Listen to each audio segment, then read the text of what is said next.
Is it working? See if that works. There we go. Cool. I think we're live. All right. We're on. Oh, I need to mute my microphone. We're on. Bear with me. All right. A little loud there. Okay. All right. Now there we go. Okay, I've got it. Cool. So, what's happening, Mark? All right. First of all, I have to start this off. Hi from Copenhagen. Hello.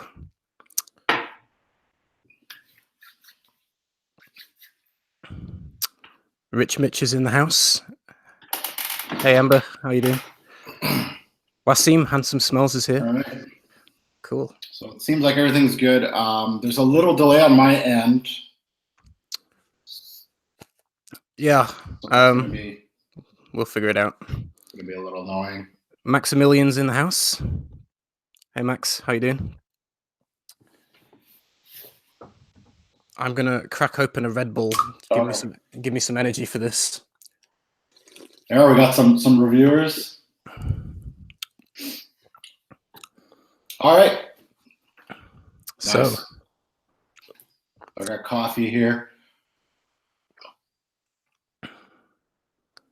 2 frag bosses, real strength, says Mega Frassi. So first and foremost, I want to thank Peter for joining me on this pilot of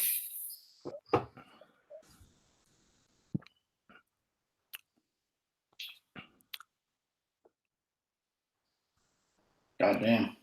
It's a big change of pace. Okay, so thank everybody for the chat here. We're 36 people deep. There's a big delay. If you're here, have you got your YouTube page muted, Mark? Are you open up on YouTube and on the Google Hangouts? Because you need to mute the one on YouTube. It's gonna be really annoying. Yeah. Yeah. If you go back to the YouTube page where the chat is and just click mute on that video on the YouTube channel. Give me a second. Because that's what I had to do as well. It's a bit annoying.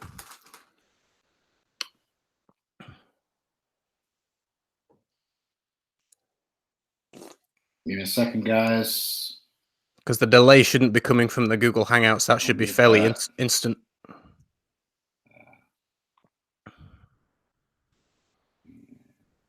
Disconnect. I'm going to connect these in here.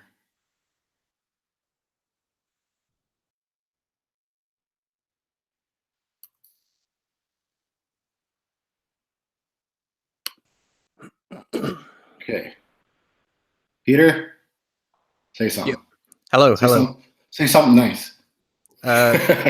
Your beard is looking very mighty today. All right. All the technical stuff's done. I think we're good. Thank you to Peter. Cool. For helping me out with the YouTube. I got 2 MacBooks working here, and they're not playing nice. So what's the plan for this stream? I'm in the dark here. So that's the way I kind of like it. I want to keep you in the dark. I don't want anything really rehearsed. And I will be asking you questions. Some you've heard before. But this is a good way to our YouTube community kind of mesh together. And some people that are subscribed to me aren't subscribed to you, vice versa. So it's kind of nice for us to get to know you as a fragrance reviewer, your taste, and I got a bunch of questions for you. You can pass on any of them if you wish to do so. Okay, sure. The secret word is pass. Pass. Okay. So easy enough. So again, now that everything's synced in, I want to thank Peter for starting us off on my channel. I'm hopeful this is a series for me. And I'm kind of hopeful that this is my retirement plan for YouTube. So if I stop reviewing, I'm interviewing. So I'll continue to be on the platform. So Peter is, of course, somebody that I respect as far as the nose goes. Someone that I really like his channel, and there's one thing that we want to talk about is you and designer fragrances. So I can't wait to get into that. And also with niche fragrances, I want to see the value. I want to see your take on that and the supposed value of niche fragrances. So that's going to be interesting. So anybody that is subscribed to Peter, hey, why don't you go in the chat here and hashtag subscribe, so we know all the subscribers of Peter. And if you're new, put in new in the chat so we can see that you're a new subscriber to him, and show him some support. So if you don't know Peter, he is from the UK. And extra points there. Anybody that's in the UK or Canada in the chat right now, extra points for both of you. Peter does have over 18,000 subscribers right now on his channel. That is no small feat. He has over 1 million views on his channel and almost hitting 300 videos on his channel. So it's a hefty channel, we'll say. You know more stats than I do. I did my homework. He also has an Instagram of the same name, FragranceView. So go check him out there if you haven't. Instagram's a platform that is starting to blossom in our community a little bit. Are you going to be a little more active on Instagram, Peter? Maybe. I find with Instagram, it's for you, like Instagram is perfect because you own so many bottles. But with my collection, like I'd run out of things to take a picture of after a couple of weeks. You know what I mean? So I feel like Instagram's got, unless I'm just sharing the videos that I'm constantly making every week on Instagram, the actual photography of bottles is kind of limited. Right. So that navigating that around Instagram. But I've never done I noticed people do live Instagram stream things, and I've never done that yet. So that would be maybe interesting to do in the future. That's getting popular now. It's some YouTubers are actually crossing over to IG for IGTV. So they're trying to take YouTube's business. So we'll see how that works. It'd be interesting to give it a go just to see what that's like. Yeah, of course. So let's start it off with scent of the day. Do you have a scent of the day, Peter, right now? Or this is one of the very few days I'm not wearing anything. I usually wear something every day, but I'm having a break today. Oh, is this supposed to be the same? Yesterday I wore Tuscan leather by Tom Ford. That's my scent of the day today. Nice. Right here, Tuscan leather from Tom Ford. Just because I know you like that scent. So it is beautiful. It's the first one I fell in love with, and I still love it today. It's never diminished in my eyes. It's still a masterpiece. It's good to hear. So everybody in the chat, of course, post in your scent of the days. Love to see that. So let's start with you. Of course, let's start with your first fragrance bottle that you've owned. If I'm correct, and you can correct me on this one, but these were the two that you started with. Is that correct, Peter? I mean, those are the first two that I purchased myself, but not the ones that were like given to me as presents. But yeah, originally I did buy those two designers years ago, and I still like Lanui de L'Homme, but the new ones just don't last very long. But I still think it smells great. It lasts like 2 hours on my skin and it's gone. So I never bothered, and I'm not one to chase down vintage bottles. Yeah. So like that's kind of over for me. The Allure Homme Sport Extreme, I used to enjoy it, and I'm not a fan of the tonka-y kind of dry down that it's got. It's a little bit there's a metallic twinge to it. It kind of reminds me of the look of the bottle. So I kind of fell out of love with that one. But originally, the first fragrances that I got in my collection are all designers, but they're all gifted to me for Christmas presents and birthday presents from family. One of the first ones I got was Jupe Homme, 212 Sexy Men, Carolina Herrera, Hugo Boss Hugo Boss Orange, in that kind of, with the square kind of ridges on the bottle. Yeah, I got that one. Yeah. So those were kind of my first entry into fragrances way back when. Funny. But I never really. I can't say a word in those. Yeah, I never enjoyed them. Obviously they're all gifted to me as presents, and I never wore them. They were kind of sat in a drawer for a long time. So, Interesting. yeah. Huh. So I've always been pretty picky. Not intentionally, just kind of like naturally picky. Like that's a good thing. I remember going shopping with my first girlfriend. She was called Jules. We're still friends actually. But we went shopping once, and she was into fragrances. She actually wore men's fragrances at the time. She preferred wearing men's colognes at the time, and she wore Jout Pomme as one of the ones that she liked to wear herself, surprisingly. But we went shopping for some fragrances, and I remember sniffing like loads in the department store, and I was like, I don't like any of them. Like, what's wrong with me? So I never really connected with any of them. It was only until I found Tuscan leather at the duty free at the airport that I was like, holy shit, this is what a fragrance is. It's like, wow. That's when it really knocked my socks off and got the ball going. So that's where the journey really started. Tuscan leather. Oh yeah, and it's funny because when I first smelled it, I still remember it clear as day. I'd just come back from an offshore trip. Can't remember where it was from actually. I think I was working in Indonesia, and I was flying back through Doha. And Doha, if you ever get to go through the Doha airport, is incredible duty free for perfumes. So many niche fragrances, it's unbelievable.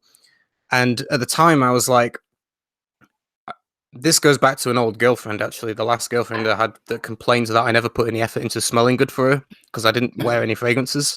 So I was like, when we split up, I was like, I'm going to find a fragrance that suits me. Like that was just in my head to kind of find that. And I was researching. Okay, I was thinking to myself, what is going to smell good? What do I want to connect with? And in my mind, I thought leather was kind of sexy and mysterious and something a bit different. I was like, I'm just going to start Googling what is the best leather fragrance. And that's how like the whole like wormhole opened, and YouTube reviews and all that. And I was like, okay, Tuscan leather is one that gets mentioned all the time. So when I went through the airport, I had my eye for that, and there was a Tom Ford boutique there. When I smelled it the first time, I was like, I wasn't even sure it smelled of leather. I didn't quite get it. I didn't have experience with fragrances at all. But I was like, you know what? I had an instinct just to buy it. And I went and bought the full bottle, sprayed the tester on before I left, sat on the plane, and I was like, oh! I was like, this is it. I smell amazing. You're that guy on the plane. Yeah, I'm not kidding. I must have sprayed it I didn't have a clue what I was doing. I sprayed that thing about 5 times before I got on the plane. I must have stunk. Ooh, damn. But I thought I smelled amazing though. So that's when it started. Nice. Interesting.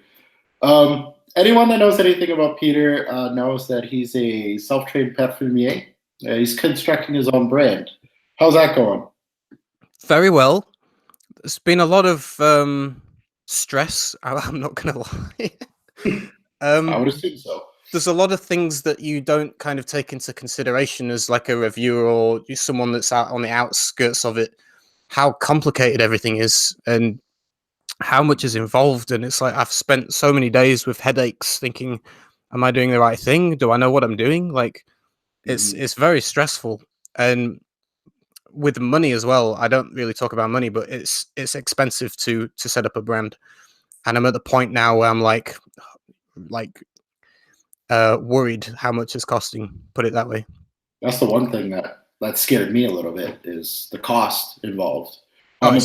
Yeah, there's probably a waste of money too, trying to compose something, right? Well, exactly. I mean, you spend thousands just buying oils to try and teach yourself, because I've never taken any lessons from anybody. So I've had to spend thousands of pounds just kind of buying different materials and dabbling, experimenting, figuring it out. And it's expensive. You waste a lot of material. So that's a big hurdle. So I've been doing that for a few years now. Like, I mean, it's funny. I did a video back a little while ago on the reacting to my first YouTube video on YouTube, and you can see on that very, very first video, if you look at the desk at the side of me, I've got this big row of essential oils on the side. So, as soon as this fragrance thing started for me, I'm very You were right into it. I like to figure things out and know things a little bit deeper. It's the same with music. If I get into a new band, I like listen to everything they ever did, all their live shows. Like I want to know more and Everything. understand it and Yeah. absorb it. And it's just kind of how I am with when I get into something. And it's very actually, you know, kerosene, right? Yeah. I've actually It's very spoke to him on email. It's really nice. He gave me some advice. I reached out to him, obviously, because he's the first, YouTuber to kind of go into that business himself, yeah. obviously. It's And very interesting how quickly he caught onto it. mm, Like he didn't last long on YouTube, um, and I know it took some time. I'm not saying that he did it in a snapshot, but how quickly he went into it and how well he did mm. is probably something for yourself to look forward to, right? Well, I don't know. I'm a bit, like I say, it's just, I don't know how well it's going to go. I don't know. My taste is so picky. Like what I like is limited. So maybe Mm, what I create, I don't know how popular that will be. I have no idea because I'm just making stuff that I want to wear myself. mm, Whether or not someone else is going to relate to that or feel the same way, I can't predict that. mm. But yeah, Kerosene is cool. I reached out to him personally in an email and asked his advice about carrying on with YouTube and making videos and reviewing and stuff. And he actually wrote back to me with a really kind of thoughtful, in-depth response, which was very helpful. Oh, yeah. Mm.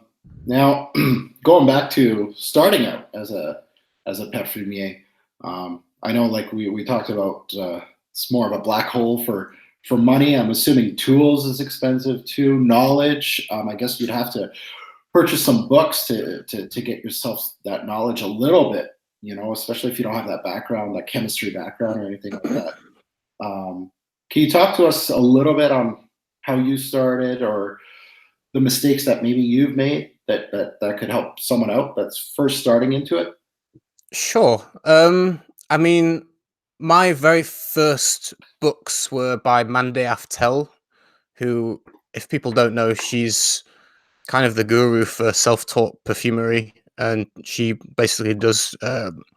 I would describe it as minimalist natural perfumery, where she just lays out in the book with drops, like 5 drops of this, 4 drops of that. It's a super basic start, but a lot of Yeah, perfumers, including people like Andy Tower, credit her personally with the inspiration of starting out.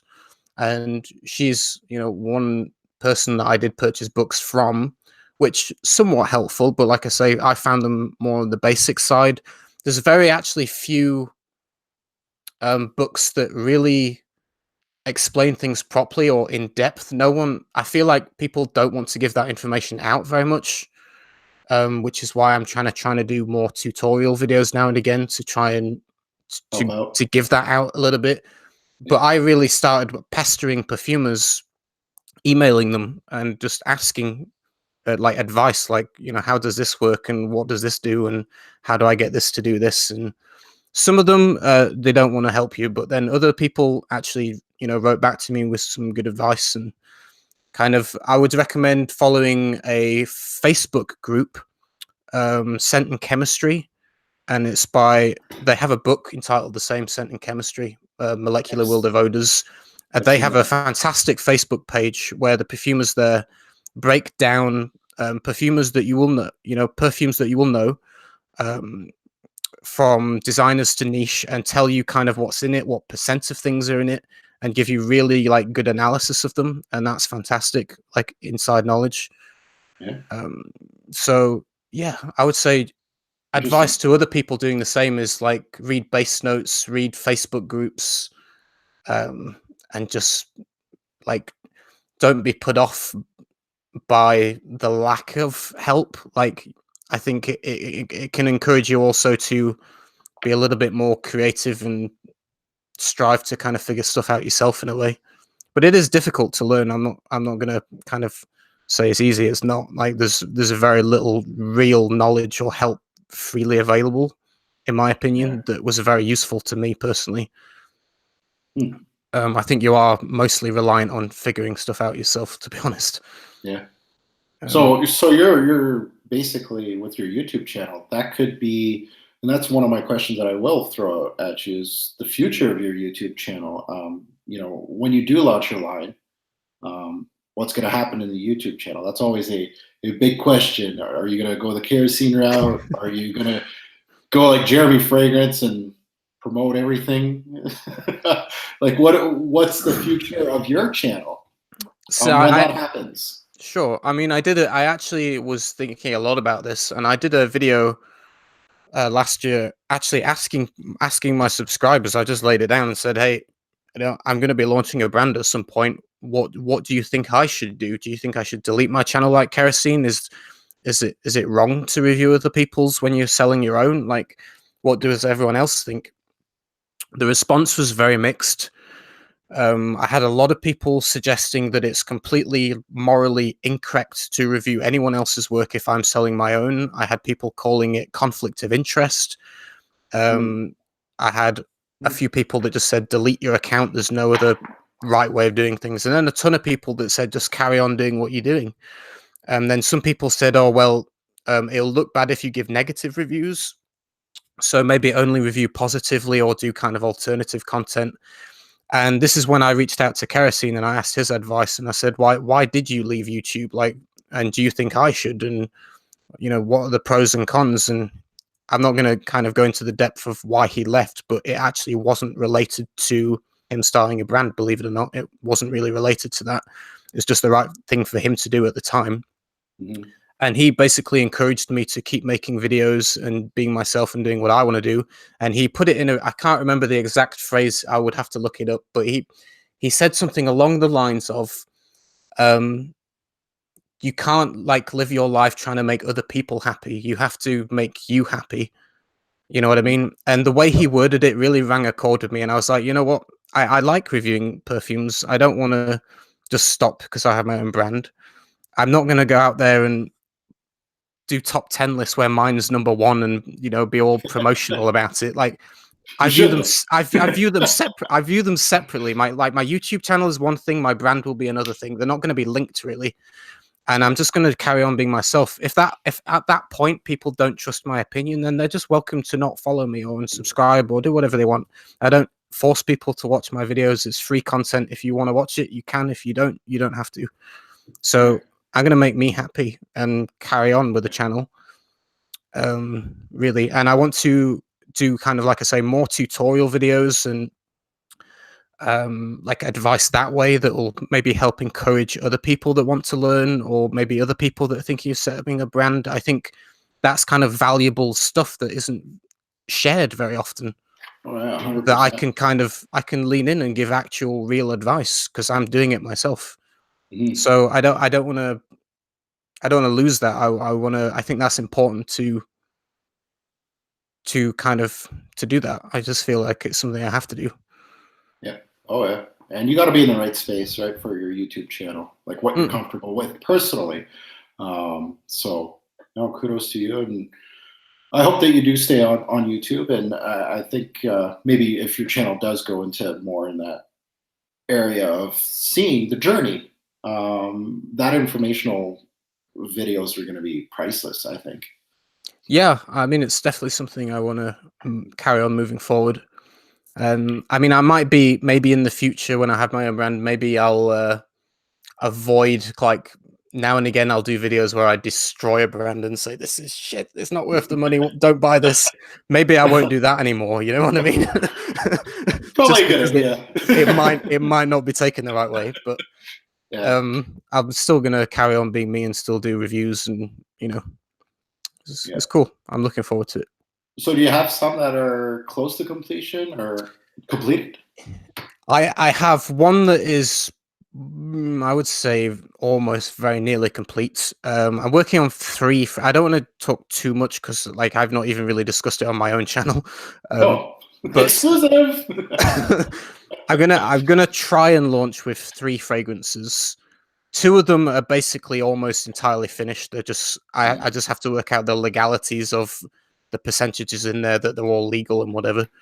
And the 3rd one is kind of like 60-70% finished. It needs a bit more work, but I'm hoping, generally speaking, by the end of the year I'll have 3 ready to go. with kind of one in the bank that's basically finished. That will be part. Okay. This is maybe I don't know if I mentioned this on my channel or not, so it might be an exclusive for you. Not that it's that interesting, but I'm gonna have different collections within my brand. One is going to be more niche with like better, higher quality materials, stuff that I'm like really into and passionate about. Like natural oud is going to be in one of them and things like that. So they'll be a little bit more pricey. But then I don't want to exclude. There's some great aroma chemicals and synthetics, and you can make really good mixed media perfume that's more affordable. I want to do that as well. So another collection is going to be, you know, more competitively priced, I would say, more indie level, but with with the less of the higher end materials in, but which is more affordable for people. And I've got one of those in the bag as well that I've formulated already. So I don't see any Office for Men in your future. No, I'm not really making. See, the thing is, I'm not making. I mean, Jeremy's. I mean, I suppose it's quite a clever idea doing situational fragrances that you only need this if you're doing this thing, and like I get the branding of it, but for me, it's like none of mine are situational. It's like they're based around ideas and themes, but like it's not like you can only wear this to this occasion. It's like wear it whenever the hell you want if it connects with you. Right. You know what I mean? I'm not thinking in terms of season or how versatile it is. I'm just thinking I want to smell something beautiful to me that I want to wear. And usually there's a catalyst of inspiration behind it with an image or something or history or whatever. More artistic. Yeah, definitely. Yeah, of course. Okay. How big is your collection, bottle wise? So I would estimate, I've not actually counted, but I would say it's in the region of almost 40 bottles. So kind of maybe like between 35 and 38 bottles, something like that. Which isn't huge. Where's set in your collection? The one that's going to hit the dumpster soon.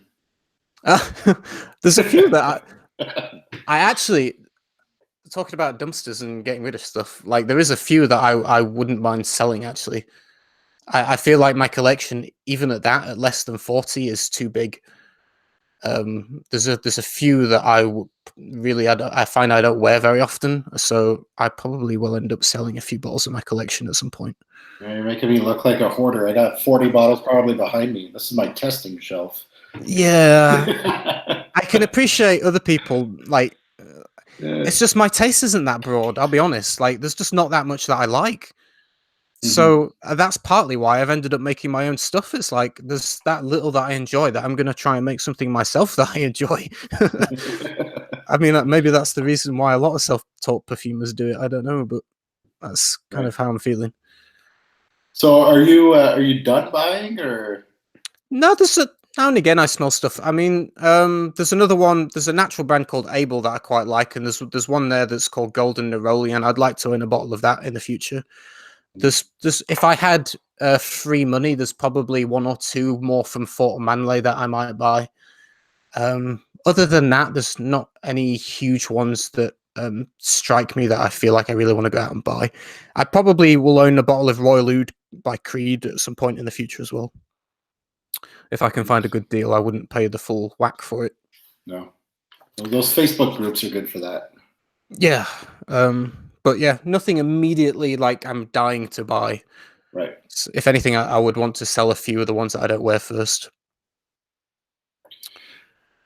Makes sense. How many scents do you wear a day?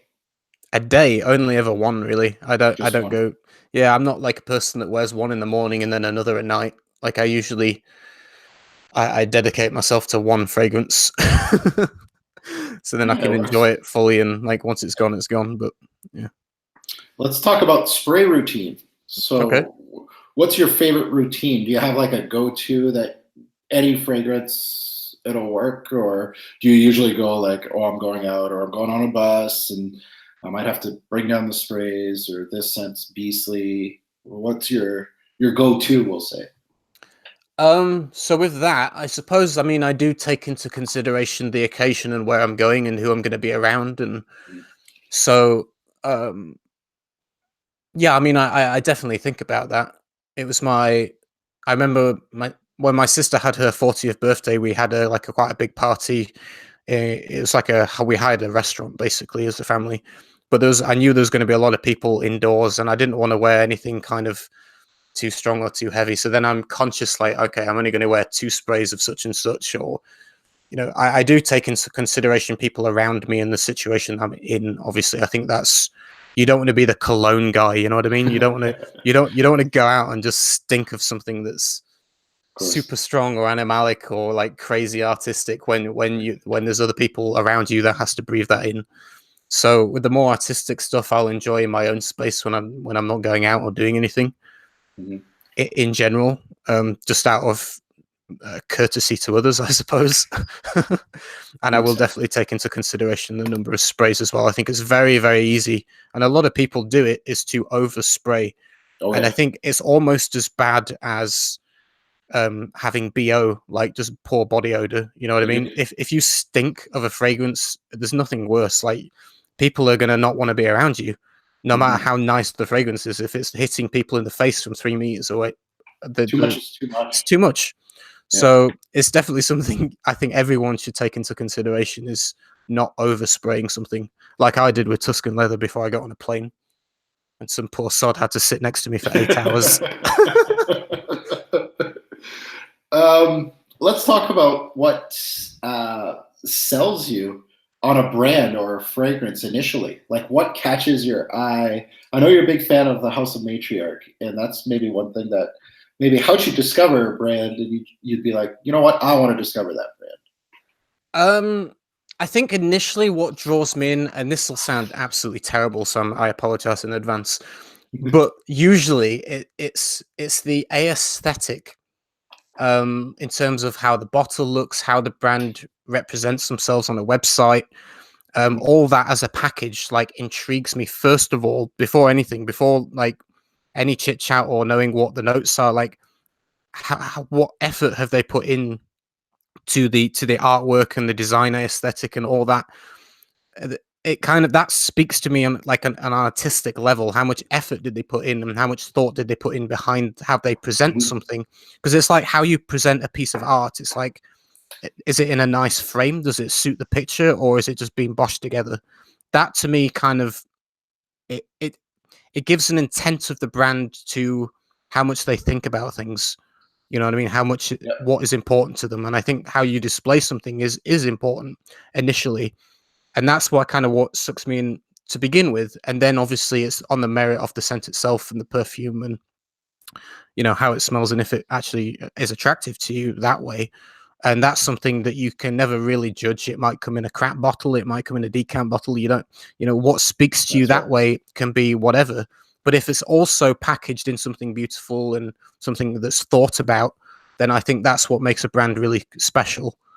There's, I think, few really special brands that kind of combine that aesthetic and art with something that can connect with people on a more deeper level or whatever. Well, that brings me to Guerlain, right? Guerlain is changing their men's bottles to all look the same. And their bottles are kind of, that's a part of history, especially in the women's aisle, right? Yeah, I mean, Guerlain bottles throughout their history of what they've done, and some of their bottles in the past have been absolutely stunning. Yeah. Like they have great design, they have iconic design. It's a shame for them to kind of go a more generic route, maybe, losing the heritage of what they had. But it gets expensive to manufacture bottles. I mean, someone like Guerlain that can afford to do, whether a multi-million or billion-dollar company, even, I don't know how much they're worth, but they obviously have funds to be able to enable that, which is obviously harder for other people. But I suppose it's an issue that they take into consideration. Is the expense of doing it worth the actual effort, or are people going to buy it anyway in a cheaper bottle? Yeah. And with someone like Guerlain, they're probably going to buy it anyway. Yeah, well, they're owned by Louis Vuitton, which owns everything. Yeah, well, yeah. So they're gonna cut costs. So yeah, exactly. So that's unfortunate. That's something, that's another discussion altogether on how Louis Vuitton's kind of ruining a little bit of the history of Guerlain. But Talking about bottles, let's talk about like a brand like this. They use the same bottles. Genius as far as cutting cost, right? Do you like that? That's uniform throughout the brand, like I Tom do. Ford type of? I think that's quite nice because then when you own like 3 or 4 fragrances, they match. You know, there's something Okay. pleasing. There's something pleasing about that. So I do like when a brand has kind of a set aesthetic. It's nice to have a color change now and again, which Tom Ford do. To be fair, they have the the lighter blue bottles and the cherry with a deep red, and they kind of experiment with color now. But it's nice to have a set where it's from that brand. It's like a brand image, and it's nice to have a uniform kind of thing there. So yeah, I approve. It's quite cool. Now, in your honest opinion, what is the best fragrance house currently on the market for you? Do I have to answer that? You could use pass. It's there. I'm not sure. I mean, it depends what you want, really. I mean, it's a difficult question. Am I answering on a personal level or like to advise other people? Let's go personal level. See, I have to take multiple things into consideration here. It's not just about what I like the smell of, it's also pricing, how they brand themselves, how they market something, the value in the juice and whatever. The ones that I've been wearing the most recently and that I think do a good job with branding and that are pretty competitive in price is probably Fort and Manley. There's 2 specifically that I wear a lot. Bozhnikov's Purple Hat, which uses a natural oud by Ensar with lavender and chocolate and vetiver and garlic wood, and it's really good. And Fateh Sultan Mehmed, which is beautiful as well. And I think Rasse Fort is actually a perfumer that it's worth keeping an eye on. I think he's going to do some good stuff in the future. It's funny because I just saw on Facebook yesterday that Rasse posted, or Fort Manley posted that he's got a new fragrance called Colonia, and Luca Torian just gave it a 5-star review, calling it a masterpiece, which is high praise indeed. So that is, yeah. I think he's got a solid brand. I like what he's doing. Interesting. Yeah. As far as seasons go, I got my favorite season here. Canadian fall is usually the best season for me as far as fragrances go. All my favorites, they just go so well with fall. What about you? You have a favorite season? I'm kind of a winter fanboy because I like a lot of heavier fragrances. So I think I would say autumn and winter is my favorite season because it means I can wear the thicker, darker, more complex fragrances. Personally, I mean, I actually struggle with. I wish I found more summer fragrances that I enjoyed. It's hard. And I just don't connect that often with summer fragrances. I mean, I have like things like Pomelo Paradis, which I enjoy, and it cheers me up, and it's a really refreshing, nice fragrance. But I don't find I fall in love with summer fragrances. Really, it's the thicker, kind of darker, complex winter scents that really pull me in. So, and I suppose England in general is rainy and cold, so it means I can wear them more often as well because we don't really get a summer. No. Well, summer scents, it's hard to find something with, you don't really want complexity, but something unique, something that will catch your eye. A lot of them are very stripped down, right? Transparent, right? That's what they're made for. But Pomelo Paradis, a good one, right? It's very, it feels authentic to my nose. Oh yeah, it's beautiful. Really good quality. Right? Yeah. Really good quality citrus notes. Yeah, really good stuff. So it's a nice story behind that brand as well, because they're like the couple that own the brand were like childhood or school sweethearts that kind of split up. They ended up getting married and having families with different people, and then they kind of found each other again, fell in love again, got divorced, and then married each other. So it's like, whoa, this is crazy. It's like crazy love story. That is. Let's talk about trends in the fragrance game. right now, and you may disagree with me, but the trends right now are more mineral-like, earthy, green, metallic scents. We also have, of course, the sweet freshies. That's designer, like sweet freshies. But those earthy scents are starting to trickle through too. Um, and I don't know if you agree or disagree, or you feel like what's the trend right now? I agree. I actually talked about this on, I can't remember when I chatted. Maybe it's a random vlog video or a live stream. I can't remember, but I did actually talk about trends that I see in perfumery. And one of them definitely I noticed was earthy and mineral notes. Like obviously people starting to use soil notes and earthy notes, and like you say, like oud mineral, and having these kind of Yeah, mineral and anthracites, and having these kind of yeah, rock and mineral and concrete notes, and it's kind of getting more uh, down to the earthy kind of elements, rocks and soil, and it's definitely something that I'm noticing is becoming a trend. I would, in general, say there's a trend in the niche market of becoming more designer. I feel like niche, mm, in a lot of ways, is losing its nicheness. They're trying to, even brands like Roja Dove, like releasing like mhm, Elysium, it's trying to compete in the ballpark of what's popular in the designer world, mhm, and they're making kind of niche versions of designer fragrances, which is, you see it more and more, like mhm. Leighton Parfums du Mali. It's like these are things that should be designer fragrances, in my opinion, but Agreed. the niche are kind of realizing this stuff sells well and making it, into a niche market. So I see Yeah, a trend of niche going mainstream as well yeah, and losing its niche yeah. appeal, so to speak. Well, a lot of these niche brands are selling out, right? MFK got purchased, Frederick Malle got purchased. So these brands are, going into Sephora private blends now. So it's almost like you're saying, it's trending into that more mainstream. So their scents have to be more mainstream to compete against those designer scents, I guess.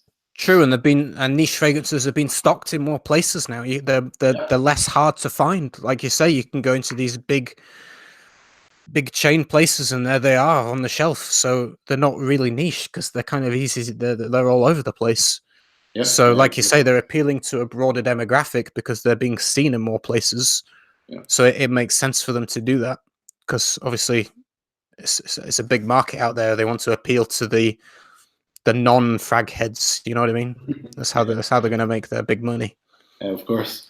So you're So going to talking about, sorry, go ahead. no. I was just going to say you're going to see more of it in the future. Oh yeah. Yeah. More niche brands doing mainstream kind of designer stuff, inspiration wise. And brands that you're respecting are going to start getting into that, and it's just like, Yeah, you more know, independent brands are going to be sold yeah, off as well. yeah, So yeah. It's just like Zial's higher end line, right? They just like totally destroyed that line. I love that line, like Leather Oud, Mitza, all of them, and now they're going more mainstream. mm. I'm not a fan of that, but it is what it is. As far as trends go, what would be the next trend if you were in charge of it? Oh, that's tough. Um, What do you want to you know, see more of? um, it's tricky because I'm not sure I understand my own taste yet fully. I'll be honest. The more I learn about perfumery, and like I really like find it hard to pinpoint what my taste is, and understanding it myself of why I like certain things and why I don't know why. So to ask like what would I like to see more of, it's like I look at my collection, I'm thinking I have no idea. I'm all over the place. I don't know. Yeah.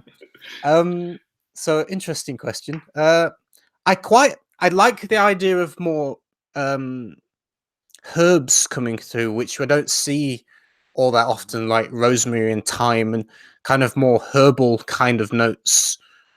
Um, kind of, I don't know. I think it's something that's not been fully tapped into yet. Like with the where you see the earthy trends and stuff at the moment, we've not seen many kind of herby kind of fragrances. You know what I mean? It's not really, that's Mhm. never taken off, so to speak. So that would Mhm. maybe you could do something interesting there. I don't know. It might trail in that direction, you know, especially the earthy stuff, mineral like mint, of course, is bigger than what it used to be. So it might start trailing into that. You might get your wish. Maybe we'll see. So, how about you? So I'm interested in what you would think if you could pick a trend. What would you see more of? trend wise, good question. I'm supposed to be asking you questions. I Damn know, you. but I'm just intrigued. I'm intrigued now. I like the dark stuff. So actually, you know what? I'd like etymolic. Really? Just for fun. I want to see designer fragrances try to go animalic. Big dollopers civet. So that's my wish. Gucci ass notes of civet. Sold. I'd buy it. That's quite funny. So as far as anybody that's starting, let's say as a reviewer or not as a reviewer, what's your suggestion for someone to start pinpointing notes in particular fragrances? For me, it's a suggestion that I give out is you can purchase essential oils. That can get kind of pricey depending, but I'd like to hear your take. How would you suggest to somebody that if they're starting reviewing and they want to start delving into this craft? I'll point out one thing though before I get into that. It's like being a YouTube reviewer talking about fragrances. I feel like it's not a prerequisite to have to or be knowledgeable, so to speak, on specific notes. Not everyone does that, and I think you can describe fragrance in a way in terms of feeling and how it feels to you, and you don't need to be a wicked whiz in pinpointing notes. I don't think you have to do that, but so don't let that put you off being a fragrance reviewer. Is my point. You know what I mean? Yeah. But if that is something that people are interested in, like I say, I mean, I went down the route of, like I say, buying essential oils and absolutes and smelling the raw materials and doing it that way, which like you say, is expensive, so it's not for everyone. I would say the second best thing is to look at the notes of the fragrances that you like, what you know is in them, and then look up other fragrances that contain the same notes, and you can go between the fragrances and start recognizing, okay, this fragrance has such and such note in, so does this one. Can I smell the same nuance in both fragrances or multiple fragrances, and start comparing different brands, and you'll see, you know, what I'm trying to think of a note like cardamom. Maybe you have no idea what cardamom smells like. I think most people probably do, but just as an example. So you would smell one fragrance that you know has a cardamom top note, smell another 3 or 4 fragrances that also have it. You will start to understand that this is the effect that this material has in general, and then you kind of in the future you can smell that and go, okay, this is this note, because you get familiar with it, and it's just experience and time and getting out there and smelling perfume. That's what it's about, isn't it? As a reviewer, you want to smell as much as you can. It's just time and experience of doing exactly that, of going out there and smelling things and feeling what they do and what they offer, and then you'll just naturally develop your nose and be able to pick out things just with a bit of time and patience. I agree. The timeline's big, you know, smelling as much as you want, as you can. And not only that, but the experience, right? You can go on Fragrantica, watch as many reviews as you can. You can look at the note breakdown, but like, let's say it does have cardamom, but it may not be even heavy in the fragrance if you don't know what it is. So you can pinpoint those reviews and say, this is really heavy in cardamom. And you go to it and kind of judge it between fragrances that you've smelt and go from there. Exactly. Because note breakdowns don't tell the whole story. Sometimes they don't even tell the story at all. Yeah, and sometimes the notes in a note breakdown are actually kind of borderline fictional, in the sense that they're just listing an illusionary accord, which, you know, it doesn't mean that the essential oil is in there. It just means that it gives off a vibe of something that they coin, whatever, but it doesn't mean it's actually in there. So that's another thing as well, you know. So we're running a little long. You're okay with this, Peter? Or I you can got to go go on as somewhere? long as you want, Mark. Don't worry. Okay, 10 hours. Let's go. One thing I couldn't find is what made you start your YouTube channel? Good question. I actually don't really know. Um, hmm. Well, it got to a point where I had a lot of essential oils. I had a few kind of niche fragrances. I was smelling just tons and tons of. I had hundreds of samples just, and I was absorbing and watching a lot of other people on YouTube. So I suppose as you guys, including you, Mark, I was watching your videos in the beginning as well. Like so many people, I was like, and with you as well. You were the first one I watched that actually bothered to really dissect a fragrance and like do. I was watching videos that you did that were like 20 minutes long, and like I was like, wow, I didn't realize fragrances were this had this much about them. It was quite fascinating to me to realize that there was actually a lot more there, and you're one of the few that kind of really break that down as best you can to give the details of that it's not just something that smells nice. There's actually detail there that you're very good at, describing that. So I guess really it's the inspiration of watching other people and having that same passion and hunger myself and thinking, you know what, my opinion and taste is a little bit different to other people in general. I'm picky. The way I describe things is maybe a little bit different. I just thought, why not push myself into to giving it a go and sharing my opinion.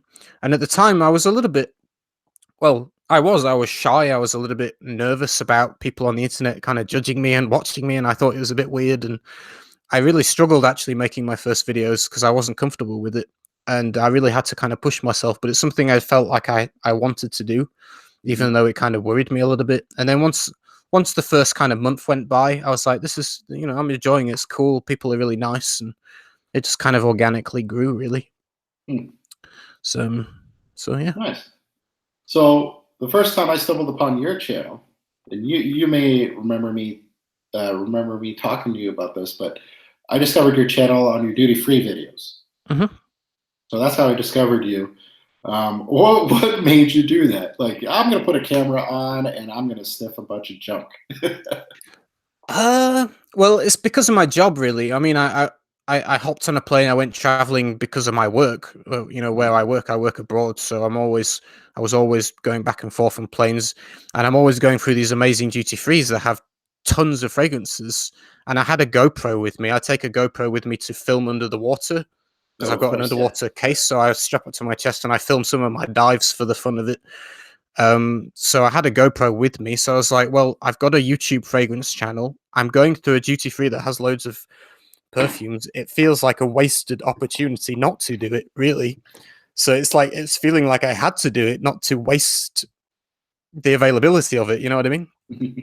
And the Yeah, first time I did it, I was like, shit, like, it's actually quite difficult in a public place with hundreds of people walking around, pointing a camera at yourself, talking to it with all these people like wondering what the hell you're doing.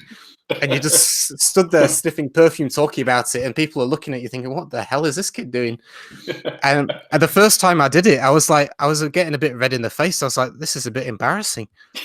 But you do it the first time and you realize that no one actually cares. No one's looking. So it yeah. gave me a lot of confidence after that, just to like do whatever. Like no one's watching. And if they do, who cares what they think? You know what I mean? I'm never going to see them again. It's an airport. So I kind of it gave me a lot of confidence around other people just to just be myself and do whatever, which is cool. I quite enjoy doing those videos. So yeah, I'll just go around and I'll pick stuff up that I've Yeah, never seen before, and I'll go, I smell this, this, and this, and yeah. just get. They're not meant to be like a serious something that No. it's not a final judgment. It's a first impression in passing, which is entertaining and a bit of fun. Yeah. Now and again, I'll get comments from people saying, "How dare you judge a fragrance after 2 seconds?" And I'm like, everyone has a first impression. I don't care who you are. You have an opinion within the first few seconds of smelling something. I'm just happening to share that on a camera because it's entertaining. It's not that serious. No, I mean, if I really like something, I'll go back, get a sample, a decant, I'll wear it, and then do a proper review. You know what I mean? Yeah, It's just yeah. it's just a bit of fun. Everyone everyone that's a frag head will go through an airport smelling stuff in duty free, and everyone will have an opinion pretty quickly on whether they like it and what they get from it. So I just think it's fun to film that. Yeah. And they've been popular. They've got a lot of views, actually, surprisingly. Like, some of them are done quite well in views. Who would have People thought? seem to enjoy it. Yeah. Because I didn't think it would be that. When I did them, I thought not many people are going to really care about this because it's just a general first impression in passing through it. It's not that specific. It's just a bit of fun. But actually, people seem to really enjoy that. So that's cool. Like you said, you go through a lot, and I think that's the thing about that is that you get a lot of firsthand information, and like you said, it's probably the less, I wouldn't say the less informative video, but the less, the video with the less depth on your channel. Yeah, but it's the most approachable. I think it's the one that, again, that's how I started to discover you. Yeah, is that, and then I discovered your other work, and I'm like, wow. I mean, I try to do them in a way that's kind of casual and just approachable, like you're hanging out with a friend, and it's not too serious. It's just like, come and join me while I sniff some stuff. It's just a bit of fun. So I like that. Hopefully people connect with that. I remember one of them, and I want to get off this topic, but I remember one of them. One of the essays, or one of the guys in duty free, he didn't want to let you go. Like, he was attached to your hip, and he's trying to sell you stuff, and you're like, I could see it. I was like, I think Peter wants him to get the F off. Get away. I'm trying to do my thing. I already know about this. I don't care about the Chanel. I'm trying to discover something here. I think you're at the Perfume the Marley counter. You're trying them all out. And this guy's bringing you shit. And you're like, no. And you're being nice, too. You're just like, oh, yeah, well, it's not really my taste. Yeah, I think that was the Roja Dove counter, actually. I remember that. It might have been. Yeah, it was all in the same. That. Yeah, there's a bit in Dubai Mall where you've got like Roja Dove and Parfums du Mali. They're all next to each other, like in a little line. And I remember the guy came up to me in a suit and was like asking me loads of questions and like I was just like, I go along with it. I don't feel pressure into buying anything personally. A lot of comments I get are like, oh, how can you go into a shop and sample things and not buy something? And I'm like, if you did that in every shop you went to, you wouldn't have any money left. Like, you're not obligated to buy anything. That's what they're there for. They're there to try them and leave. You don't owe anyone anything. So for me, it's just good fun, and it's an experience to smell things that otherwise, I wouldn't get to smell. So it's cool. Interesting. One thing that I've always wanted to ask you: what is the meaning behind the name of your YouTube channel? It was the general idea, and this sounds incredibly boring, but it's my view on a fragrance. Fragrance view. I mean, it's as simple as that, honestly. I was like, it's actually quite hard to think of a good channel name. And I was like, I want something simple that has the name fragrance in the title where people know I'm a fragrance reviewer. So it's like, it's my view on something, fragrance view. You know what I mean? It's that simple. It's just straight to the point. My view on a fragrance view. Because view fragrance doesn't really sound as catchy. No. I'm happy you put it in that order. Good job. Your first video on your channel, posted November 10th, 2015. It was called Best Niche Cologne for Formal Suit and Tie, which, by the way, you weren't wearing anything formal in that video. I was wearing the most casual thing ever. You were. I bought that kind of, it's like a light hoodie, but it's like made of a t-shirt material. Yeah. And I bought that in Thailand. It's like, it's just super ridiculously casual. It's funny. Now, the juxtaposition of it. You picked Pardon from Nasamato. Still your pick? Yeah, definitely. Every time I smell that, I think this would suit so well a really sharp dude in a nice suit. That's just the image. Sometimes a fragrance just gives you an image. Mm-hmm. And I mean, I think you can wear it to other occasions and wear what you want, but it does reflect well to me in a nice suit. And it still does. And if I'm wearing a suit today, Nasamato Pardon is most likely one I would reach for in general. So yeah, still holds true today. It's just the image that it gives me, really. Good call. Now, Peter and I have an appreciation for scents that are complex and unique. I know you named off the House of Matriarch, Black Number One, as one that you think is the most complex. I believe you actually named that one that I should try out. Yeah. Well, Can you? it's claimed that it has. I don't know, but she claims that it's got 300 materials in it, which is like staggering to me. Which is why I call it. That's a lot. If the scent itself, to me, actually doesn't come across that complex. You wouldn't know it's got 300 materials in it. But the fact that it does is like, holy, you know, like how much can you actually smell in here? It's actually quite interesting, which is why I was curious to how much you would, if you smelled it, like how much you would get from it. I think it was quite interesting. I still need to get that. Actually, I've never smelt any House of Matriarch. Yeah. So, I mean, they're quite pricey. She's quite good with the discounts, though. She'll regularly do sales, which make them a lot more affordable and competitive. So I'd recommend for people to hold out for sales and whatever. But yeah, no, it's cool. Now, would that still be your choice to recommend to me? Is there anything else out there for me? My taste. I do think you would enjoy Fort Manley, specifically Bozhnikov. And if you can't get a sample of it, I would be happy to post you a little decant of Bozhnikov to try out. I do think you would enjoy that. I need to try that brand. Yeah, no, in general, they are definitely worth checking out. Okay. Nothing pops to mind other than that, actually, straight away. Okay. If I thought about it, I could probably think of something for you. Yeah. But on a live stream off the fly, like Bozhnikov is the first one that comes to mind that you should probably check out, that I think you would genuinely like. Okay. What is the hardest thing about being a reviewer? I think just the ability to detach yourself from judgment of others, at least in my opinion. Like, especially when I do videos where I say I don't like things, and I'll do some kind of controversial topics now and again. And what's the word?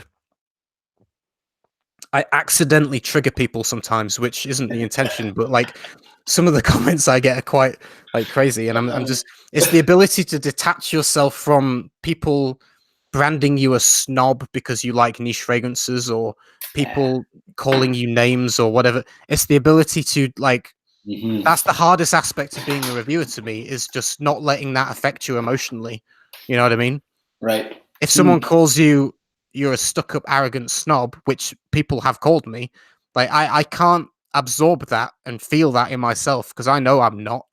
But if I let that upset me, then I'm letting other people's thoughts control my unhappiness. And I think some reviewers actually struggle with that. Agreed. And it's important to just detach yourself from that. And so that's why I was kind of glad now and again that I go offshore for a couple of months and I have a bit of a break from YouTube. It kind of clears your head a little bit from that, because when you're in it every day and you're reading hundreds of comments, and it's like it can get a little bit overwhelming sometimes. You get a little bit saturated from it and you need to like detox from it a little bit. Yeah, I miss that. I used to do that. In my line of work, I used to go overseas every 2 months. So 2 months in, 2 months out. I really enjoyed that break. It hurt the channel, but I didn't really care. Yeah, I think it is definitely important to have that kind of, I don't know. I mean, I'm lucky to have like a dog. Like I can go take the dog for a walk and just clear my hair in the fresh air for an hour. And it's just good to have that headspace where you kind of detach yourself from YouTube, because YouTube is actually, it sucks you in, you know. It really it takes over your life in some ways. It becomes something that you end up thinking about all day, and it takes a big chunk of your time up. So to kind of just have a break from it and realize what reality is again, that the reality isn't YouTube and that isn't real life, it's just an aspect of what you do, to kind of gain kind of perspective again is very healthy. And I think a lot of people, this is why people get YouTube burnout, as they call it. Is you need that break and having reality again, because YouTube is a bit of a trap that way. So that's definitely a difficult aspect for a reviewer, is finding a healthy balance. Yeah, I've seen, and I've been in the game for a while. I've seen people, not only for YouTube, but for this hobby itself. Some people buying stuff just to keep up with the Joneses and getting themselves in debt. Um, Not only that, but the reviewing aspect. Instead of spending time with their family, they're, they're uploading stuff, they're editing, they're shooting. I mean, that's where it goes, like mentally, right? You gotta. This is not your job. You got to prioritize Yeah, and get a grasp of reality again. yeah, yeah. It is, you know, it's kind of addicting and it sucks you in. Mhm, mhm. So definitely an important point to mention just in general for YouTubers. And if you're thinking of being a YouTuber, is you've just got to keep your reality in check of what's important. You know, Yeah, don't let it take over your life too much. yeah, yeah. You've got Of to have that course. healthy balance. Yeah. Talking about your channel, how long does it usually take you to make one of your videos on YouTube? Are we talking like filming and editing wise? The whole shebang. In terms of like how long it takes to film a video, like it depends. Like a lot of videos are quite simple in the sense that I point a camera at my bookcase and I'll just stand and talk, minimal editing, and I can do that within like half an hour filming and then maybe an hour to edit it. Yeah. But then if I'm doing a more like outdoorsy video with multiple shots and drone shots, I've spent upwards of 4 hours filming a video before, Whew. and then like I don't know 4 or 5 hours editing. Hmm. It really depends, kind of what I'm What you're doing with working the on. video. Yeah. Yeah, Yeah. That makes it sense. varies. Hmm. So I mean, it can take a big chunk of time, really. If I'm doing a more like when I went traveling, I did reviews in Easter Island and things like those. Things would take me like an entire day to film all that. You know what I mean? Because I'd be going to Yeah. different locations. Like I'd film a 30-second segment of me talking about the fragrance in front of a particular Moai statue. Then I'd drive across the island and film the next 30 seconds somewhere else. And I'd do like that like 10 times. Like it takes a Yeah. whole day to do it. And then the editing And then you've behind got to that too. remember what you said in each place. Yeah. You know what I mean? So you don't start repeating yourself. So Yeah. yeah, it can take time. People don't Yeah. probably appreciate what kind of goes into it sometimes. Yeah. No. No. Exactly. That's why I'm kind of doing this kind of series to kind of open up the eyes a little bit of people watching us. Mm. Right. So, um, talking about the YouTube fragrance community, what do you think of the state of the community currently? My honest opinion, Hit me with um, it. it feels a little bit disconnected. Mm, I feel like, and I'm not talking about you here, but like I noticed some of the old school reviewers don't particularly get involved or are not interested or don't support and don't really like the newer guys. There's mm, definitely, I feel there's a gap there between the people that were around the longest kind of feel like they're friends with their friends and like they mhm. don't integrate with the new group. And then you have the new group that feel left out and not appreciated, so they don't get involved with the old group. And you have all these Yeah. people in between that are doing things in a different way where other Mhm. people might not approve of them. Like you've got Yep. people that are really into editing, and then you've got reviewers that think editing is a waste of time and Yeah. that shouldn't be a thing, and they like doing their kind of way of doing it. And there's a lot of conflict of personality, I would say, that not everyone gets along, and it's to be expected. But that's what Mhm. it boils down to. It boils down to personalities and friendships, and friend groups stick together. So you have this kind of high school thing where you've got this group of one particular friends here and a group of friends here and a group of friends here, and they're all kind of separate. I feel like Yep. the unity really isn't particularly there in terms of reviewers. People have Yeah. cliques and friendships. Yeah. That's what I was going to say. Is more like well, high school is a good way of saying it. I used to say, like, way back when, we used to be like a small village, right? Everybody knew everybody's name. Everybody knew what everybody was sniffing, and we're all from different parts. But and that's when I was around. There was maybe like half a dozen of us. Now it's more like a big city, right? There's cliques, and there's everybody's got their own way of doing it. And there's just Um, more and more channels every day. There's like a stagger. I can't honestly keep up with how many new reviewers no, there are. So many of them. yeah, Very, very yeah, hard to keep up with everyone. yeah. And it's only Interesting. going to keep growing as well. Yeah, yeah. If you had a chance to collaborate with another reviewer, I know that you've answered this before, but let's see if you're still in that mind frame. Which reviewer would you like to collaborate, like a proper collaboration? Well, me and you have got one in the works, haven't we? So that'll be coming out at some point in the future. Yes. I So you're I saying it's do me then? definitely one of them. Yeah. Yeah. I mean, it's difficult. I mean, there's a few I'd like to collab with. I'm hopefully doing a video with Maximilian Husler in the future, because he's another one of the very few perfumers, one of the very few reviewers that's into making perfumes himself, just like me. He's, so that's I've struck up a little bit of a friendship with him recently, because we've not really communicated that much. It's only in recent months that we've kind of been chatting a little bit. So that would be cool to do a video with him having the same interest and stuff. I really like Ashton from Gent Sense. I think he's cool, and I'll be seeing him in person in the future this year. So that'll be cool. I'm sure we'll probably do a video at some point together. I guess just for like, I feel like nostalgia's sake, I have to say like Stephen and probably Carlos too, because like there's two of the people that I watched from the beginning, like you, Stephen, Carlos, like are the ones that I watched from the beginning, and Drakdoc as well. You guys were the catalyst for me starting a channel myself, so I think it would be really nice to meet you all in person one day and do videos in person maybe sometime in the future. That would be cool. Yeah. So some good names there. Some good names.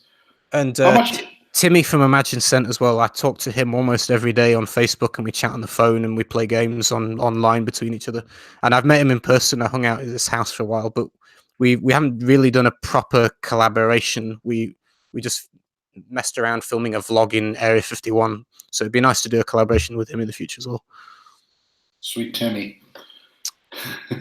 Yeah, he's a cool kid. He's a cool kid. Yeah. So, how much YouTube do you watch? Fragrance related YouTube.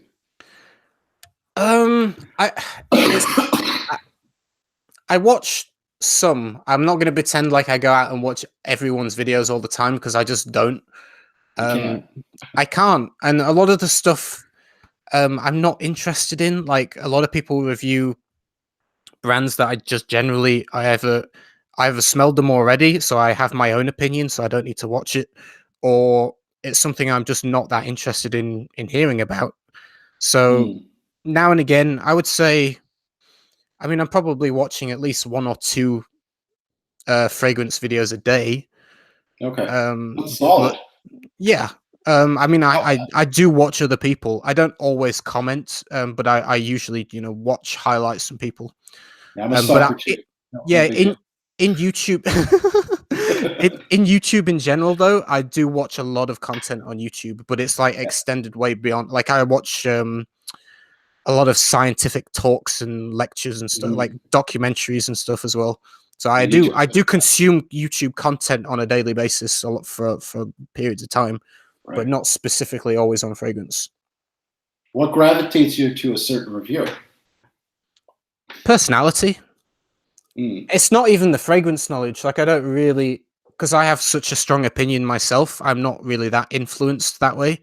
It's just personality, who I think is genuine, who I think, isn't just selling me crap. You know what I mean? If I feel like it's an advert, then I'm just going to tune out. If I feel like someone is being genuine and giving an opinion that means something, then I'm interested. I'll watch. I mean, sometimes, like everyone, there's personalities that you click with and personalities that you don't. So some people I don't watch just because I don't jam with their personality, so to speak. Like they don't resonate with me. Right. Nothing personal, so to speak. I think everyone has that. But generally speaking, it's personality, how someone talks to the camera and tone of voice, and how friendly and approachable they are, that you feel like you're hanging out with a friend. Really is what I like. Down to earth people that are just nice and cool people. What about editing or the lengthwise of the video? Because we all know I'm the king of the long ones. I can happily watch an hour-long fragrance video. If someone is engaging, I think I don't even consider the time. I just watch it. So for me, you know, doesn't matter how long it is. A lot of people, I will say, have short attention spans, and like I do long videos as well, Mark. So like I see my watch time, and it's like depressing. Like I realize that some people will only watch the first 3 minutes of my video, even if it's half an hour long. You see that statistic feedback, you know what I mean? So it makes you feel a little bit boring, but for me, I have an attention span. Some people just don't. We're in an age that everything's instant freaking media. Like they want things now, and they don't have patience. For me, I have patience. I'll sit and watch an hour video, no problem. In terms of editing, I don't really care. If someone has no editing, it doesn't. I don't really think about it. It's a nice bonus if it's nicely edited. If it's not, it's not something I judge on or really think about. It's what's being spoken that is interesting to me. Good. So you'll hate not that you'll hate me for this, but I hate myself for this. I spent a whole hour the other day looking at sounds from my YouTube channel. So I got pops and slides. I'm just like, what am I doing? What am I doing? Yeah.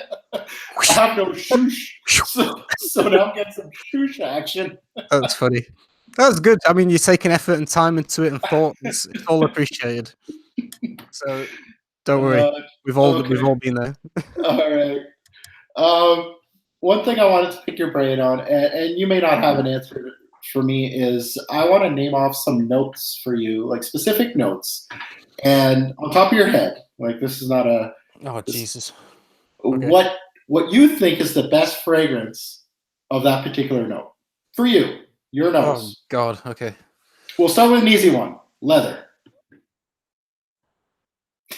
I mean, straight away.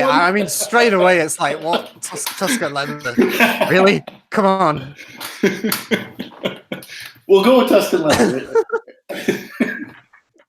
If I wasn't to pick Tuscan leather, there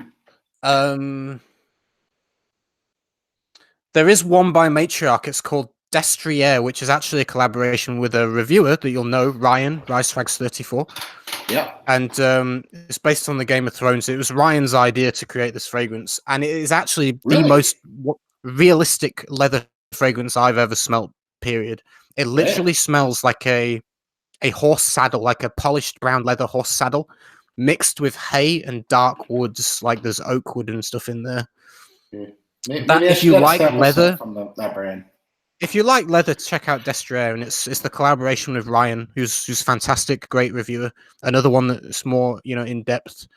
Yep. And I really like his content as well. I've watched him for a long time, so Ryan's great, and that's his collaboration with Matriarch. Didn't even know that. So, do you even know he collaborated with her? No, it's a fantastic fragrance. It's like a smooth, polished brown leather, but it's like I say, it's photorealistic. Like, just imagine holding a horse saddle in your hand and just sniffing it with like hay and woods around you. I might have to buy that now. Great. How much is that? Like 3, 4? I think it's $330 for 50 ml. But you can get a discount on it. Yeah, maybe I'll get 3 just for fun. I mean, they are expensive. I wouldn't recommend them to everybody because it's expensive and it's unusual kind of picky taste. Yeah, it's whatever you're into, you know.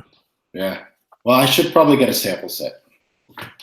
But as leather, it does come to mind as being one of the better leather fragrances, and it is realistic leather.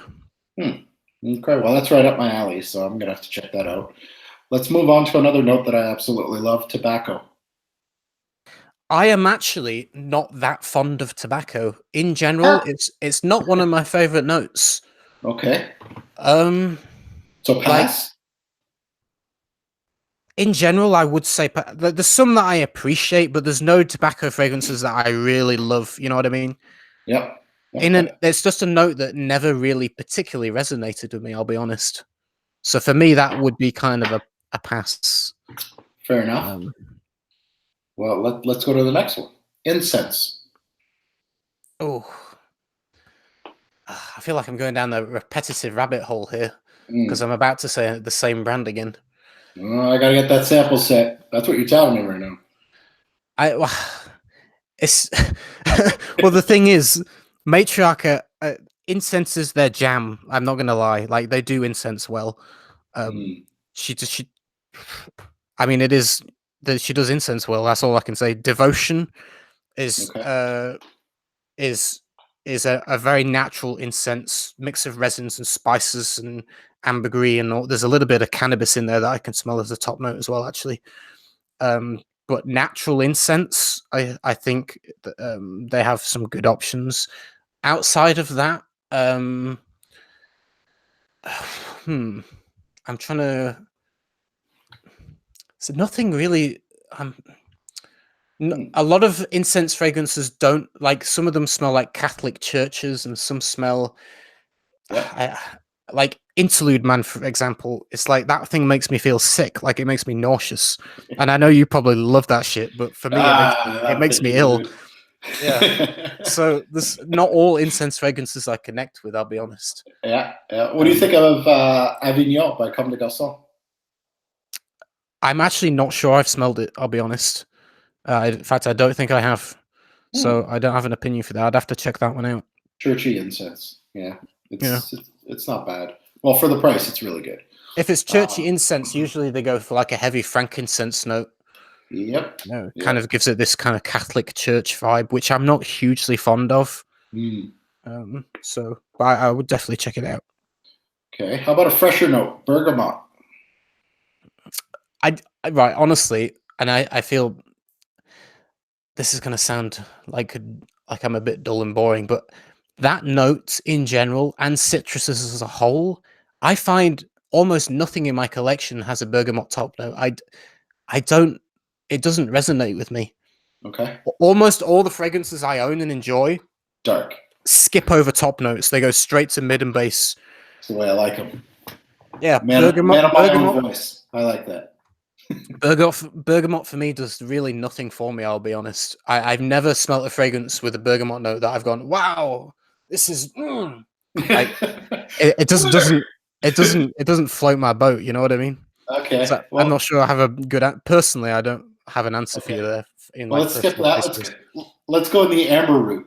Amber. I will say though, like talking about citruses briefly, if you want good citruses notes, then Atelier Cologne, in my opinion, have the best citrus notes in the game.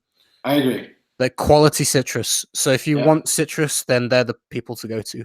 But there's not much depth to them. No, but they do really good citrus. Oh yeah. If that's what you're into. Yeah.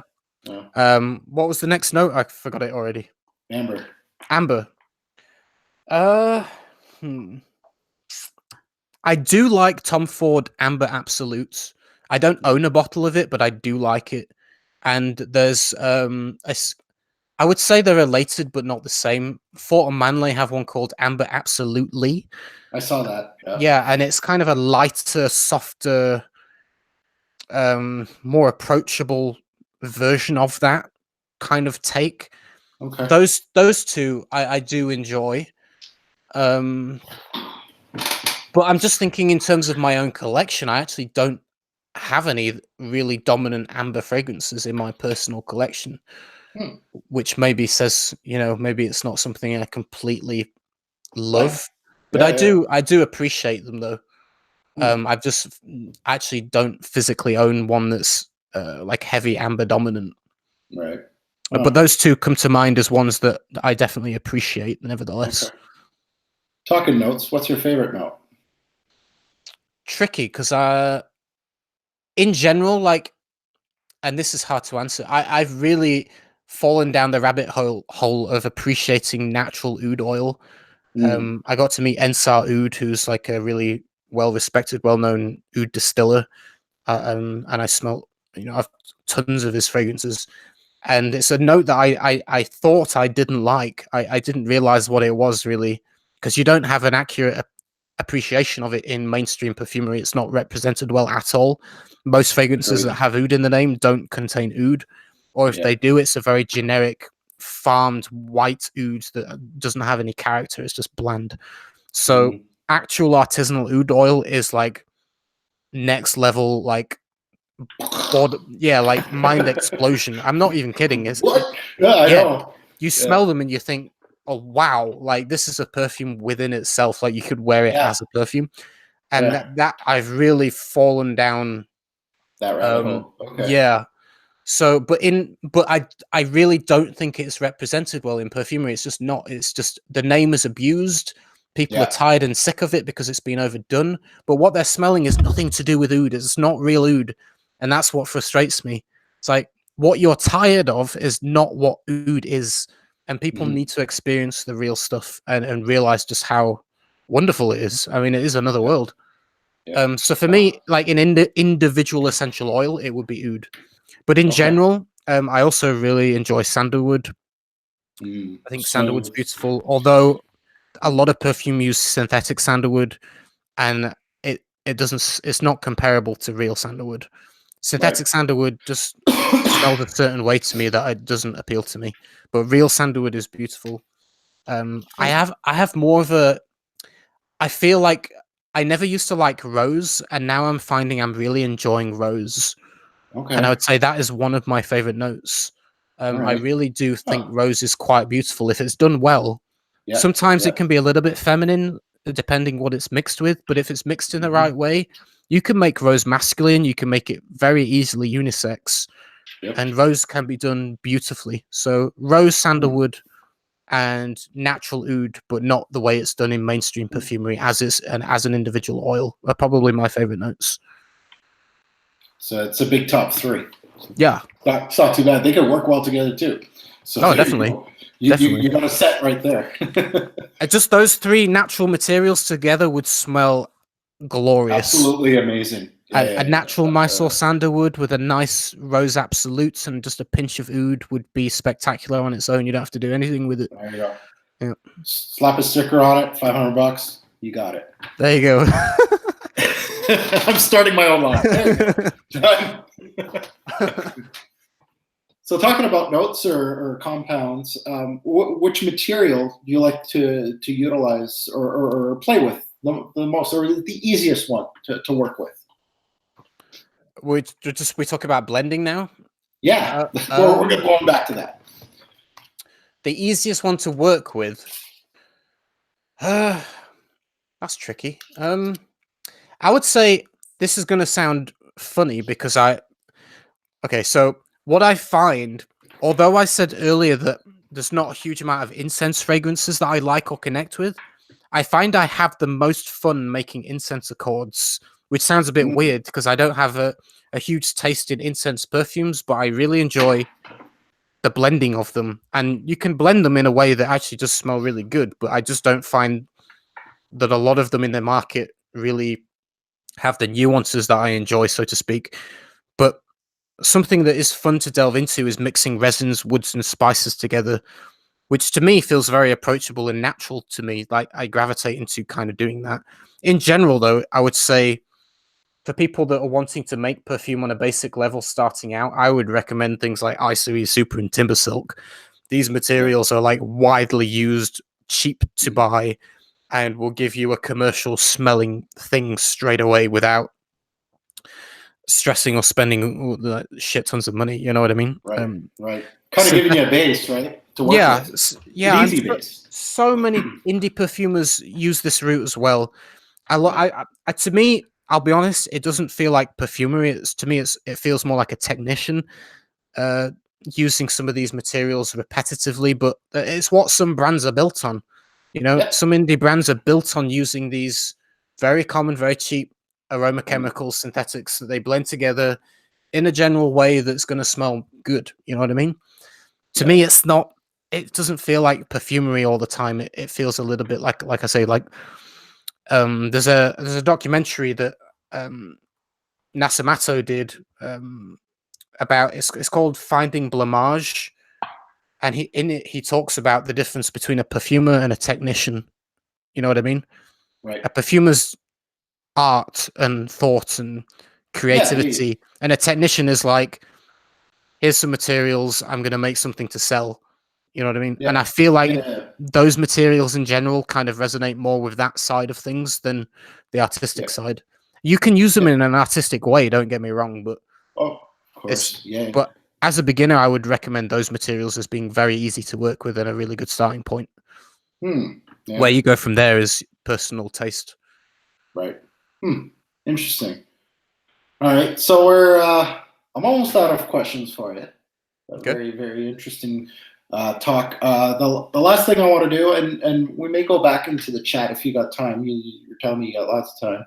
We may go As to the long as chat you want. Yeah, I don't mind. and get some questions from the people. Why not? Because they've been very patient with us, and hopefully they're enjoying this series. What I'm going to do now is just to finish this off. Is I have a whole bunch of bottles in front of me, and what I'm going to do is I'm going to show them on screen. If you can't see them, Peter, you can just tell me what is that, and I can name it off, or maybe I'll just show it and name it off. And I'd like to hear your take in 1 or 2 words. You'd explain the fragrance. You could say, you could pan a whole bunch of designer fragrances. I hope you do. I might not have ever smelled them. Bear that in mind. Yeah, and you can use the past feature on here. So if I show it to you and you go, you haven't smelled it, you got nothing, just say pass, and I'll go to another one.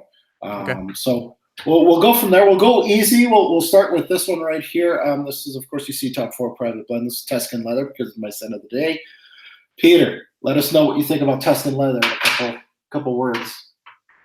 Sexy, seductive, sweet, rugged. That works. That's a good one. La Nuit de l'Homme, Yves Saint Laurent. Mass appealing, sexy nighttime. Have you smelt this one? Follow by Kerosene. I haven't actually, no. I need to smell some from Kerosene. I've only smelled one from Kerosene because they're not available in the UK. I have to order samples from America, and it gets pricey, so I haven't gone down that route yet. But I definitely want to smell some of Kerosene's work in the future. Fair enough. But I'm not familiar with his brand. London. Another Tom. London, yes. That to me smells like death. If you could bottle the smell of a corpse, that's what London smells like. It smells of death. It's like someone died in a room a week ago. That's what it smells of. African leather. African leather's cool. It's my favorite from Memo. Okay. I do like it. I would say it's unisex from memory. I mean, it's been a while since I smelled it, actually, thinking about it. From memory, it's kind of a mix of, it's quite smooth, but you get a nice smooth kind of leather. There's a little bit of spice from memory. But I remember it. I feel like I can't give too much of an in-depth thing because it's been that long ago since I smelled it. But from memory, it was my favorite from the leather collection by Memo, and I thought was worth checking out from the collection as a standout. The other ones didn't impress me as much. I thought African leather was the best from Memo. Okay, fair enough. Yeah. What about this one? Mitza. I don't have a good enough opinion on it because I've only ever smelled it briefly in passing, and I can't actually remember like details of what it was like. So I can't give you a proper detailed answer on that. Ombre leather, I think I like the fact that they reintroduced it in a new bottle on a cheaper level, that it's actually affordable and it's not being stuck in the niche line. I think that's cool. I would describe it as a friendly, more approachable version of Tuscan leather, minus the sweetness and spice. You're getting the heart of the suede leather and nothing else. It's like, here you go. Here's a straightforward, simple suede leather fragrance with none of the strong kind of polarizing notes of Tuscan leather. It makes it more versatile and friendly for people. I'm stealing that for the review. Okay. You can't no take backs, okay? Okay. Oh shit. Go.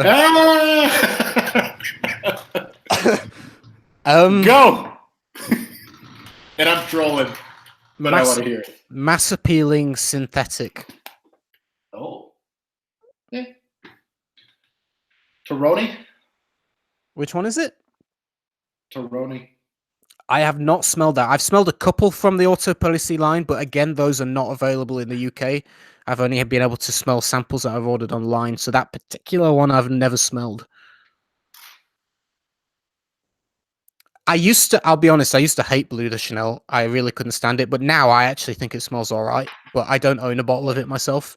I would give a compliment on someone that wears it. I think it smells mass appealing and likable in general.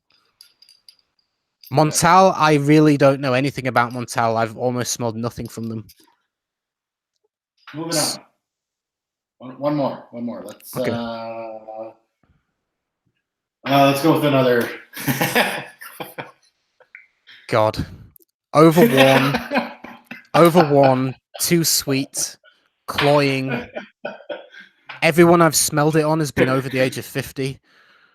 Dylan Blue. I'm just having fun now. To me, it's a generic take on what's popular, but people like it, so I appreciate it for what it is. It gives people that something that's going to get them compliments. All the more power to you. It's just it doesn't resonate on a deeper level for me.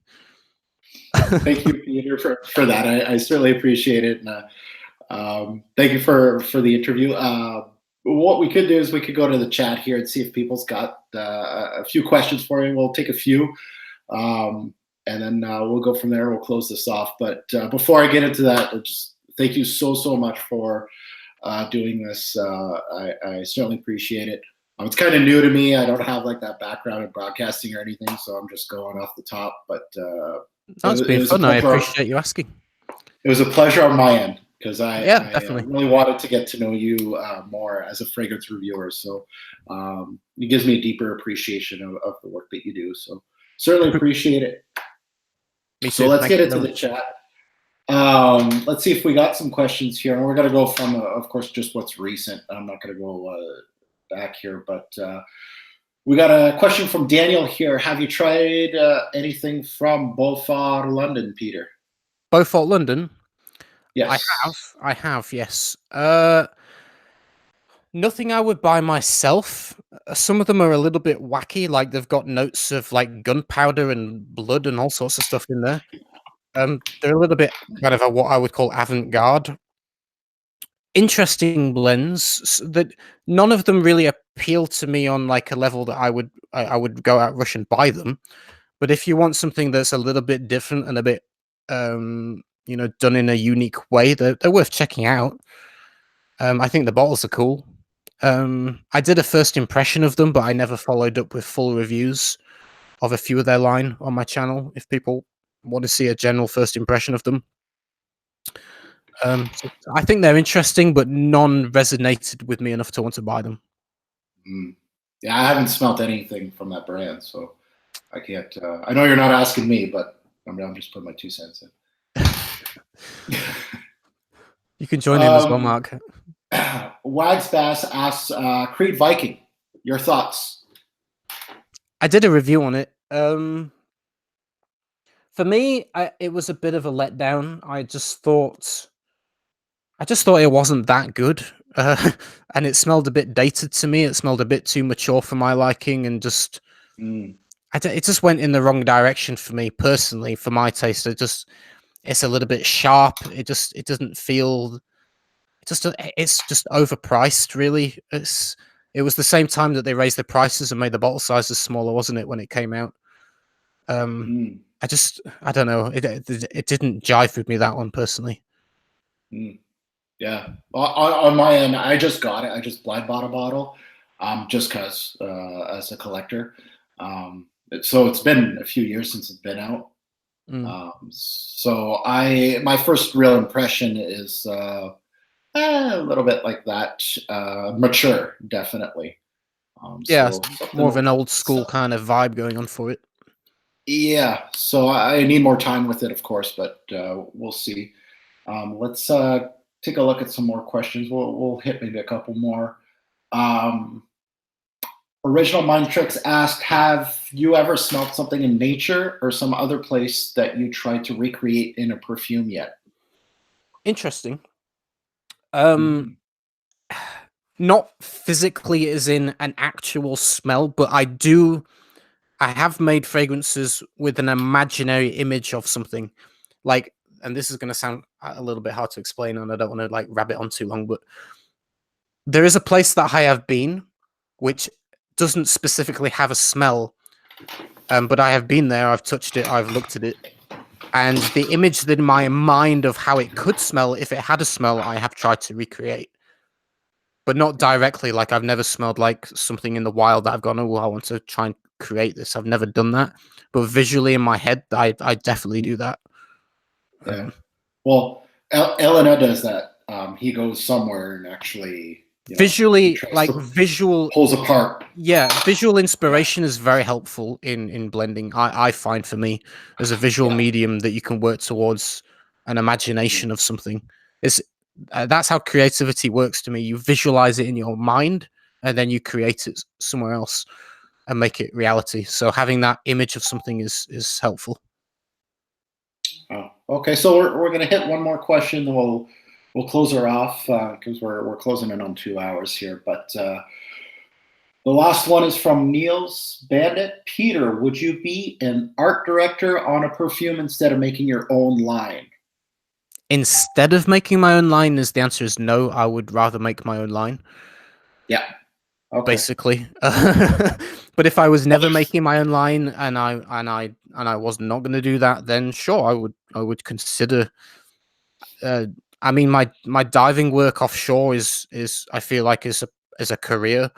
It's not something that would take away from that. If I was to direct a perfume brand that way, it would have to be in my own time as an extra thing. You know what I mean? It wouldn't take away from the career that I already have. Put it that way. Yeah. But I would always rather do my own thing than work for somebody else. Really. Yeah. Yeah.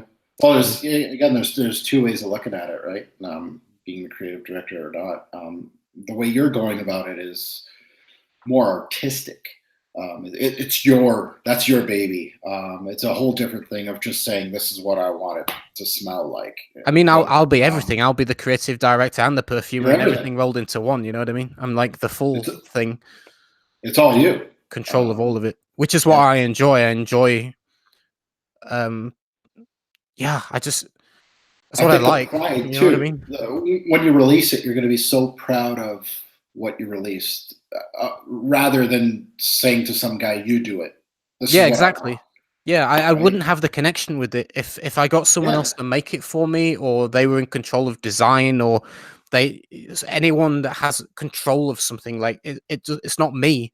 I want to give something that's me, and all aspects. Like I'm not doing it in even a stock bottle. I've actually manufactured my own bottle and my own cap. Like it's unique. It's my own personality in there. So yeah, it's all me, and I'm blending it myself. I'm gonna bottle it myself. Like everything is me. So, and that's the way I think it should be, and the way I want it to be, and what's going to give me satisfaction. Yeah. Wow. So that's a good way of ending this interview. Certainly appreciate it, Peter. I can't wait to smell your line. Looking forward to it. Looking forward to dissecting it. Thank you very much. I do hope you'll enjoy them. I'm sure it's going to be great work. So again, thank you for your time today. I certainly appreciate it. I'm sure all the subscribers certainly appreciate it. Anybody that isn't subscribed to Peter, what are you doing yourself? Go subscribe to FragranceView. There's so much information there that you're missing out if you're not. So go subscribe to him if you haven't already. Again, thank you so much, Peter, for everything. Cheers, Mark. I appreciate you. Yeah, it's cool. It's nice to talk to you. So you're welcome on my channel anytime as well, buddy. We need to do something. Maybe another live chat, less an interview, but more of just kicking it and talking about fragrances. We should do that. No problem. You come on my channel, hop on a live stream anytime. We'll have a chat. Well, thank you so much, everybody. Enjoy your Sunday. Apparently, it's Super Bowl Sunday. You watch it, Peter, or no? I've no idea. I don't follow sports personally. So yeah. So I'm going to be filming a video for my second channel right after this, actually. There you go. You want to talk a little bit about your second channel and maybe get some new people on it? Oh, Lola's in. Hey, Lola. She's one of my favorite reviewers. If you've not checked out Lola Scent, she's awesome. Go check her out. Lola Scent. Yes. Yeah, my second channel is all about paranormal and science and the universe and aliens and UFOs and all that wacky stuff that's good fun to talk about. It's called FragranceView. And I'm really enjoying it. I'm really enjoying it, Mark. Honestly, it's good fun. You're really artistic with your names. Yeah, exactly. It's my view on aliens. That's good fun. I enjoy it. I kind of make mini documentaries about them. It's cool. So sounds good. So everybody go check out Alien View and Fragrance View. Definitely. Thank you very much. Well, thank you, Peter, so much for your time, and we'll be in touch, of course. And thank you to everybody that has tuned in. It seems like we went from 70 to 90 viewers all the way through this whole time. So great viewership. So thank you to everybody that tuned in, and hopefully I'll be doing another one of these. Cool. I'll look forward to see who you got in the future as well with different guests. It'll be quite cool. Right. Sounds good. All right. Well, thanks everybody. Have a good everyone. Sunday. Bye, everybody. Bye. Cheers.